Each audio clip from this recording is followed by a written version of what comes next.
हम सीखेंगे लंब और लंबसम भाजक क्या है तथा इन्हें खींचने की कुछ विधियां।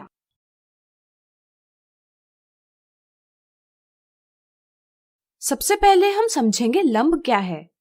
जब दो रेखाएं जैसे M और N एक दूसरे को समकोण बनाती हुई यानी कि 90 डिग्री का कोण बनाती हुई प्रतिच्छेद यानी इंटरसेक्ट करती है, तो हम कहते हैं कि वे एक दूसरे पर लंब यानी परपेंडिकुलर है।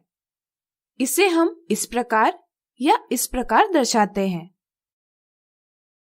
अब यहाँ देखिए, यहाँ रेखा N रेखा M पर लंब तो है, लेकिन यह रेखा M को दो बराबर भागों में भी बांट रही है, यानी कि लंब रेखा N रेखा M के मध्य बिंदु से जा रही है।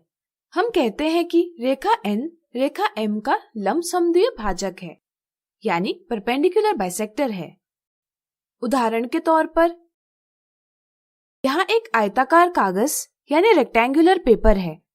हम इसे लंबाई की ओर बीच में से मोड़ेंगे और मोड़ का निशान बनाएंगे।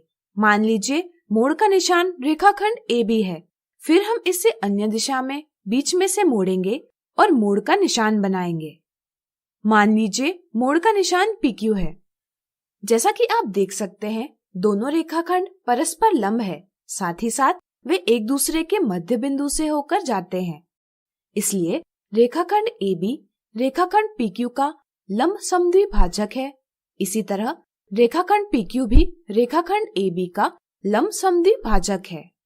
चलिए अब जानते हैं दी हुई रेखा पर स्थित किसी बिंदु से होकर गुजरता लंब खींचने की मजेदार विधियां। यहाँ एक कागज है जिस पर एक रेखा M बनाई गई है। हमें इस रेखा पर स्थित बिंदु P से होती हुई लंब रेखा खींचनी है। इसके लिए हम कागज को इस प्रकार मोड़ेंगे कि मोड़ का निशान बिंदु P से होकर जाए और रेखा M का एक भाग दूसरे भाग को ढक ले। अब अगर हम कागज को खोलेंगे तो हमें पता चलेगा कि मोड़ का निशान P से होकर गुजरता है, साथ ही साथ वह रेखा P पर लंब भी है। यानी कि हमने दी रेखा पर स्थित बिंदु से होकर गुजरता हुआ लंब खींच लिया है। क्या हम रूलर और सेट स्क्वायर के प्रयोग से भी दी हुई रेखा पर स्थित किसी बिंदु से होकर गुजरता लंब खींच सकते हैं? सोचिए सोचिए। चलिए हम बताते हैं। इसकी विधि निम्न प्रकार है। पहला चरण, मान लीजिए हमें रेखा M दी गई है जिस पर बिंदु P अंकित है। दूसरा चरण, रूलर के किनारे को हम रेखा M के अनुदिश रखेंगे। तीसरा चरण, फिर हम सेट स्क्वायर का समकोण बनाने वाला कोई एक किनारा रूलर के किनारे के अनुदिश रखेंगे। चौथा चरण, अब हम सेट स्क्वायर को रूलर के अनुदिश तब तक सरकाएंगे जब तक कि सेट स्क्वायर का समकोण बनाने वाला कोना बिंदु P पर ना आ जाए। पांचवा चरण, सेट स्क्वायर को इस स्थान पर निश्चित रखकर हम रेखाखंड PQ खींचेंगे। रेखाखंड PQ रेखा M पर लंब है, जिसे हम इस प्रकार दर्शा सकते हैं।